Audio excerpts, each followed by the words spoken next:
बता देता हूँ, ऑल इंडिया कोटा काउंसलिंग में सबसे ज्यादा प्रॉब्लम होता है फर्स्ट पॉइंट कि ऑल इंडिया कोटा काउंसलिंग में सरेंडर ऑप्शन रहता है या नहीं, ऑल इंडिया काउंसलिंग में कौन कौन सी इंस्टीट्यूशन पढ़ते हैं, and third most important point, all India counselling and state counselling हम क्या एक साथ में पार्टिसिपेट कर सकते हैं। इन सभी चीजों का क्वेश्चन का आंसर आज आप सभी लोगों को मिलेगा। तो guys let's start our video without any further introduction. Hi guys, this is Somjit Monik and welcome to another new video from this channel Biomed Kid with Monik. So guys, आज की इस वीडियो में पार्ट 1 वीडियो में हम लोग एक्सक्लूसिवली डिस्कस करेंगे all India quota counselling को लेकर, एंड पार्ट 2 में डिस्कस करेंगे स्टेट कोटा काउंसलिंग को लेकर। All India and state quota counselling ये एकदम लगभग एक साथ ही चलते हैं, मतलब ऑल इंडिया का राउंड 1 होता है, उसके बाद स्टेट का राउंड 1 होता है, स्टेट वाइज से वेरी कर सकता है। तो ऑब्वियसली गाइस प्लीज एक चीज आपको मैं रिक्वेस्ट करना चाहता हूँ, mcc.nic.in एंड wbmcc.nic.in इन दो वेबसाइट को एंड कंसेक्यूटिव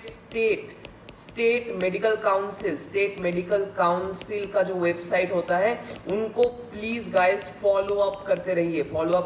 क्योंकि वहां पर आपको डे टू डे अपडेट मिल जाएगा जल्द से जल्द। तो ठीक है, अब स्टार्ट करते हैं हमारा वीडियो का main part all India counselling, and part 2 में स्टेट कोटा काउंसलिंग को लेकर डिस्कस करेंगे। एंड गाइस, अगर आप हमारे काउंसलिंग सर्विस में ज्वाइन करना चाहते हो तो नीचे दिए गए इस नंबर पे आप हमें कांटेक्ट कर सकते हो। हमारे काउंसलिंग सर्विस में हम लोग सिर्फ 299 रुपीज में ऑल इंडिया काउंसलिंग और स्टेट काउंसलिंग दोनों ही करवाते हैं, एंड ऑब्वियसली गाइडेंस प्रोवाइड करते हैं in entire counselling procedure from round 1 to mop up. अगर आप एनरोल करना चाहते हो तो नीचे दिए गए नंबर पे आप हमें कांटेक्ट कर सकते हो, एंड ऑब्वियसली गाइस आप हमें व्हाट्सएप भी कर सकते हो इस दिए गए नंबर पे। तो let's start the video without any further introduction. And कोई भी क्वेरी हो तो जाकर दो चीज करना, पहले खुद का नाम, all India rank, state quota या ऑल इंडिया कोटा किस स्टेट से हो, एंड ऑब्वियसली गाइस आप लोगों का कैटेगरी ये कुछ मेंशन करके व्हाट्सएप कर देना इस नंबर पे। तो लेट्स स्टार्ट द वीडियो।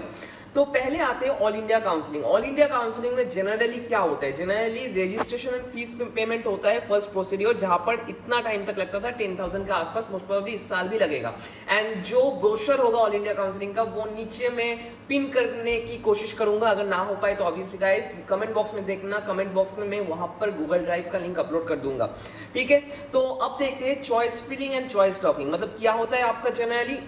यहाँ पर आप लोग देख पा रहे हो, पहले आपका हो गया registration and fees payment. Registration and fees payment के बाद एक पोर्टल आपका ओपन होता है उसी पर्टिकुलर दिन में, एंड जो पोर्टल ओपन होता है वहां पर आपको जो करना पड़ता है वो करना पड़ता है choice filling and choice locking. तो चॉइस फिलिंग में चॉइस फिलिंग क्या होता है भैया, चॉइस फिलिंग आप लोग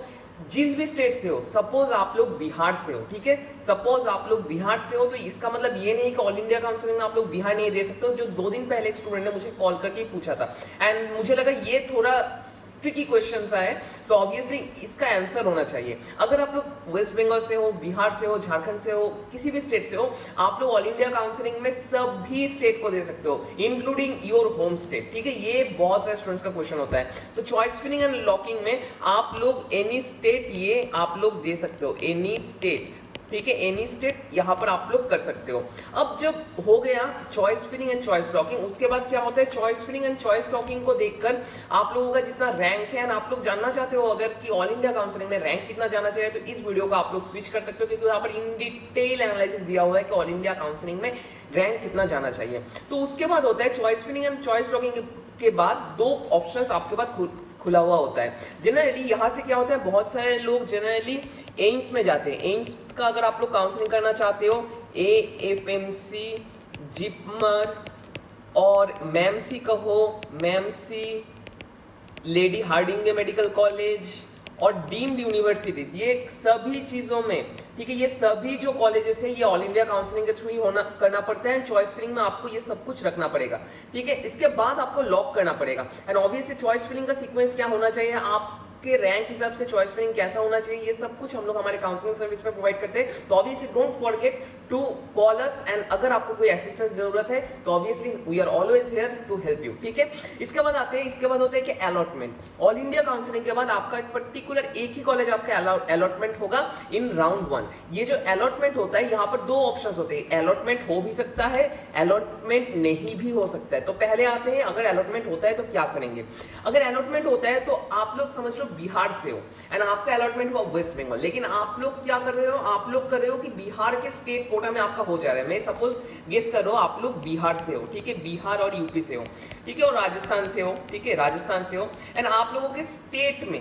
ऑल इंडिया का और स्टेट कोटा का जो कट ऑफ जाता है वो हाई जाता है बहुत, लेकिन उसके मुकाबले जो ऑल इंडिया का स्टेट कोटा का जो कट ऑफ जाता है वो हाई जाता है ऑल इंडिया कोटा के कट ऑफ से, ठीक है। तो ऑब्वियसली आप लोग क्या कर रहे हो, आप लोगों का क्या हो रहा है, फर्स्ट राउंड में आपका हो रहा है वेस्ट बंगाल, ठीक है, आपका हो रहा है, मैं समझ लेता हूं वेस्ट बंगाल, बिहार से हो आप लोग समझ लो बिहार से हो और यूपी से हो, आप लोगों का फर्स्ट राउंड में हो रहा है वेस्ट बंगाल, ठीक है। एंड आप लोग क्या कर रहे हो, आप लोग यहाँ पर अगर रिपोर्ट कर देते हो उस पर्टिकुलर कॉलेज में जाकर एडमिशन ले लेते हो तो ऑब्वियसली गाइस आपका यहाँ पर एडमिशन हो जाता है उस पर्टिकुलर स्टेट में, ठीक है। एंड ऑब्वियसली अगर आप लोग रिपोर्ट नहीं करते हो तो यहाँ पर फर्स्ट राउंड में सिर्फ फ्री एग्जिट का ऑप्शन रहता है। फ्री एग्जिट का मतलब क्या है, आप लोग अगर रिपोर्ट नहीं भी करते हो तो यहाँ पर आपको कोई एडिशनल फीस नहीं लगेगा, ठीक है। फीस जो होता है एडिशनल मतलब जो 10,000 ये आपका रिफंड हो जाएगा, इसलिए इसे हम लोग कहते हैं फ्री एग्जिट। तो फ्री एग्जिट आपने कर लिया एंड आपको रिफंड मिल जाएगा अगर आप लोग चॉइस फिलिंग नहीं करते हो राउंड 2 में, ठीक है। तो बिहार एंड यूपी से हो, आपने क्या किया, आपने सोचा कि हाँ वेस्ट बंगाल में मैं जाऊंगा, तो ऑब्वियसली आप लोग जाकर एडमिशन ले लिए, लेकिन आपने सोचा कि वेस्ट बंगाल में मैं जाना नहीं चाहता हूँ, तो ऑब्वियसली आप लोग रिपोर्ट मत करो एंड फ्री एग्जिट कर लो एंड वेट फॉर राउंड 2, ठीक है। ये हो गया फर्स्ट पॉइंट। सेकेंड पॉइंट में आते हैं, अगर आपका अलॉटमेंट नहीं होता है, अगर आपका अलॉटमेंट नहीं होता है तो आप लोग सिंपल से क्या करोगे, आप लोग सिंपल सा आउट ऑफ द काउंसलिंग हो सकते हो। तो क्या हुआ, तो मैं समझता हूं कोई एक बंदा है किसी भी स्टेट से, सपोज ए स्टेट से कोई एक बंदा है, उसका मार्क्स कितना है 605, उसका अलॉटमेंट यहाँ पर नहीं हुआ, लेकिन वो जानता है अगर वो पर्टिकुलर बंदा स्टेट काउंसलिंग में पार्टिसिपेट करता है, स्टेट काउंसलिंग में पार्टिसिपेट करता है तो ऑब्वियसली उसका एक गवर्नमेंट मेडिकल कॉलेज हो सकता है, government medical college and hospital हो सकता है। तो ऑब्वियसली क्या किया उसने अलॉटमेंट नहीं लिया कोई एक पर्टिकुलर स्टेट में, एंड पर्टिकुलर स्टेट में जब अलॉटमेंट उसने नहीं लिया तो क्या कर सकते हैं, वो आसानी से राउंड 2 का चॉइस फिलिंग कर सकते हैं, उसके लिए उसको न्यू फीस पेमेंट करना जरूरत नहीं है। और क्या कर सकते हो आप लोग, अगर आप लोग राउंड 1 में कोई कॉलेज अलॉट नहीं हो रहा है, आप लोग इजीली स्टेट कोटा में पार्टिसिपेट कर सकते हो। अब मैंने सोच लिया क्या, आप लोगों ने फ्री एग्जिट भी कर दिया, जिनका कॉलेज हुआ था वो लोग रिपोर्ट नहीं किए कॉलेज में, एंड जिनका अलॉटमेंट नहीं हुआ था वो लोग फिर से राउंड 2 के लिए चॉइस फिलिंग कर सकते हो। इस जगह पे राउंड 2 के लिए चॉइस फिलिंग आप लोग कर सकते हो, लेकिन राउंड 2 में चॉइस फिलिंग करने के बाद एक चीज कोट एंड कोट बताना चाहता हूं आप लोगों को, राउंड 2 के चॉइस फिलिंग करने के बाद आप लोगों के पास 3 ऑप्शन रहेंगे। एक कि आप लोगों का कोई एक कॉलेज अलॉट हो गया एंड आप लोगों के हाथ में सिर्फ रिपोर्टिंग का टाइम ही रहेगा कि आप लोग रिपोर्ट करना चाहते हो या नहीं। अगर आप लोग रिपोर्ट कर लेते हो तो वहां पर आपका एडमिशन हो जाता है and can not participate in other counselling process. मतलब अगर आपने राउंड 2 में चॉइस फिलिंग कर दिया, राउंड 2 में आपका हो गया, तो ऑब्वियसली स्टेट कोटा राउंड 2 और ऑल इंडिया कोटा मॉपअप इनमें आप लोग पार्टिसिपेट नहीं कर सकते हो, ठीक है। ये पॉइंट आपको याद रखना जरूरी है। अगर राउंड 2 में आपका कोई कॉलेज हुआ, रिपोर्टिंग आपने कर दिया, तो बाकी किसी भी काउंसलिंग प्रोसीड्यूर में आप लोग पार्टिसिपेट नहीं कर सकते हो। इसके बाद आते हैं अगर अलॉटमेंट नहीं होता है, अगर बाई चांस अलॉटमेंट नहीं होता है कोई कॉलेज में, तो ऑब्वियसली आप लोग मॉपअप के लिए चॉइस फिलिंग कर सकते हो, मॉपअप के लिए आप लोग चॉइस फिलिंग कर सकते हो यहाँ पर, ठीक है। एंड अगर आप लोगों का अलॉटमेंट हुआ लेकिन आप लोगों ने रिपोर्ट नहीं किया, बहुत सारे लोगों का होता है, जैसे मैं समझ रहा हूँ कोई एक बंदा है वेस्ट बंगाल का बंदा का टोटल मार्क्स है 650 के आसपास, उसका ऑल इंडिया कोटा के थ्रू क्या हो रहा है, उसका ऑल इंडिया कोटा के थ्रू मैं समझ रहा हूं हो रहा है उसका एसएसकेएम, ठीक है, लेकिन उसका स्टेट कोटा के थ्रू वेस्ट बंगाल का जो बंदा है उसका स्टेट कोटा के थ्रू होने वाला था एमसीके, ठीक है। तो उसने क्या किया, उसने किया कि राउंड 2 में, ये जो राउंड 2 में उसका अलॉटमेंट हुआ है ना, राउंड 2 में जो एसएसकेएम अलॉटमेंट हुआ है, उसने क्या किया, रिपोर्ट नहीं किया, क्योंकि वो जानता है कि स्टेट कोटा राउंड 2 में उसको एमसीके मिलने वाला है। तो ऑब्वियसली वहां पर क्या होगा, फॉरफिट हो सकते हैं ये 10,000 रुपीज, ये 10,000 रुपीज जो आपको रिफंड मिलने का बात था वो नहीं होगा। जैसे मैं बता रहा हूँ, अगर आपने अलॉटमेंट नहीं लिया तो आपका रिफंड हो जाएगा, लेकिन अगर आपका अलॉटमेंट होने के बाद भी आपने रिपोर्ट नहीं किया तो वहां पर 10,000 रुपीज आपको बैक नहीं मिलेगा। एंड राउंड 3 के लिए आपको फिर से रजिस्ट्रेशन करना पड़ेगा in all India quota counselling. अब आते हैं कुछ क्रिटिकल क्वेश्चंस में, जैसे यहाँ पर हो गया कि भैया अगर हमारा राउंड 1 में हमने कॉलेज सिलेक्ट कर लिया है, जैसे मैं समझ रहा हूँ आप लोगों ने एम्स को सिलेक्ट किया है राउंड 1 में, राउंड 1 में आप लोग ऑल इंडिया कोटा के थ्रू एम्स कॉलोनी को सिलेक्ट किए, लेकिन आप लोग देख रहे हो स्टेट काउंसलिंग में अगर कोई मैमसी के आसपास का बंदा है, स्टेट काउंसलिंग में उसका मैमसी हो रहा है, तो ऑब्वियसली वहां पर भी एक ऑप्शन हो रहा है कि आप लोग सरेंडर कर सकते हो, आप लोग सीट को सरेंडर कर सकते हो इन राउंड 1। लेकिन आप जब सरेंडर करोगे उसके बाद स्टेट काउंसलिंग में जो कॉलेज मिलेगा वहां पर आपको जाना पड़ेगा, ठीक है। उसके बाद आप लोग स्टेट में पार्टिसिपेट कर सकते हो, स्टेट का कॉलेज ले सकते हो, लेकिन आपको पहले सरेंडर करना पड़ेगा जो अलॉटेड सीट है और जो सीट आपको अलॉट हुआ है। इसके बाद आते हैं जो फ्री एग्जिट होता है। फ्री एग्जिट के बाद आपका दो ऑप्शंस रहते हैं, जैसे आप लोग यहाँ पर राउंड 2 के लिए चॉइस फिलिंग कर सकते हो, लेकिन एक चीज भाई लोग आप सभी को बताना चाहता हूँ, अगर आप लोग राउंड 2 के लिए चॉइस फिलिंग करते हो एंड राउंड 2 में कोई कॉलेज हो जाता है एंड वहां पर आप लोग रिपोर्ट नहीं करते हो, तो ऑब्वियसली आपको 10,000 रुपीज फॉरफिट जाएगा। अब बहुत से स्टूडेंट्स का क्वेश्चन होगा कि भैया हम लोगों का क्या हुआ, हम लोगों का ऑल इंडिया कोटा में राउंड 2 में अलॉटमेंट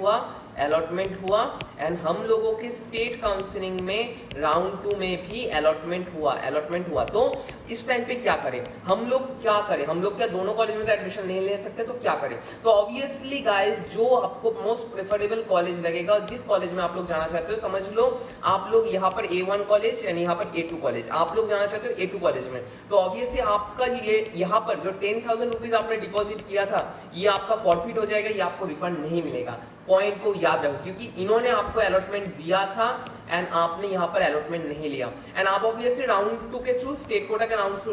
2 के थ्रू A2 कॉलेज में जाकर एडमिशन ले सकते हो। एंड यहाँ पर और एक इंपॉर्टेंट फैक्ट मैं बताना चाहता हूँ, यहाँ पर डीम्ड यूनिवर्सिटीज जो होते हैं, डीम्ड यूनिवर्सिटीज का मतलब क्या है? मतलब जो खुद चलते हैं, ठीक है, मतलब जिनका खुद का सब कुछ सपोर्ट रहता है, वो लोग होते हैं जिन्होंने डीम्ड यूनिवर्सिटी, जैसे कलिंग इंस्टीट्यूट KIT हो गया, किम्स हो गया, Kalinga institute of medical sciences हो गया, और कस्तूरबा मेडिकल कॉलेज, कस्तूरबा हो गया, मणिपाल हो गया, ये जो कॉलेजेस है, यहाँ पर आपको जो रजिस्ट्रेशन आप लोग करोगे वहाँ पर आप लोगों का 1 लाख रुपीस के आसपास लगता है। थोड़ा सा ये रिसर्च कर लेना एंड चेक कर लेना, क्योंकि इस टाइम पे मुझे एग्जैक्ट याद नहीं है, लेकिन डीम्ड यूनिवर्सिटीज का जो वीडियो बनाऊंगा वहाँ पर मैं बता दूंगा आप सभी लोगों को। 1,20,000 के आसपास रजिस्ट्रेशन फीस होता है एंड अगर रजिस्ट्रेशन नहीं होता है तो 1 लाख रुपीज आपका रिफंड हो जाता है। लेकिन अगर बाई चांस आपका रजिस्ट्रेशन यहाँ पर हो जाता है, अलॉटमेंट, रजिस्ट्रेशन होने के बाद अलॉटमेंट अगर आपका हो जाता है, तो ऑब्वियसली आपको वो रिफंड जो होता है वो नहीं मिलेगा। तो ऑब्वियसली डीम्ड यूनिवर्सिटीज अगर आप लोग देना चाहते हो तो सोच समझ कर दो कि मैं जाना चाहता हूँ इस पर्टिकुलर कॉलेज में, इन कॉलेजेस में से कोई एक कॉलेज में मैं जाना चाहता हूँ, इसलिए ही आपने दिया ये हो, और इसके अलावा आपको 1 लाख रुपीज फॉरफिट होने का चांस हो जाता है। तो ये था ऑल इंडिया कोटा के बारे में इन डिटेल वीडियो। अगर आपको और भी कुछ जानना है तो नीचे डिस्क्रिप्शन बॉक्स में नंबर दिया हुआ है, आप लोग हमें कॉल कर सकते हो, आप लोग हमें मैसेज कर सकते हो 8170089060 इस नंबर पे। आज सिर्फ इतना ही, नेक्स्ट और कुछ इंटरेस्टिंग वीडियोस को लेकर अगर कोई क्वेरी हो तो नीचे कमेंट बॉक्स में कमेंट करना मत भूलना, ठीक है। मिलते हैं नेक्स्ट वीडियो में, तब तक के लिए stay tuned with Biomed good morning and thank you guys for watching the entire video.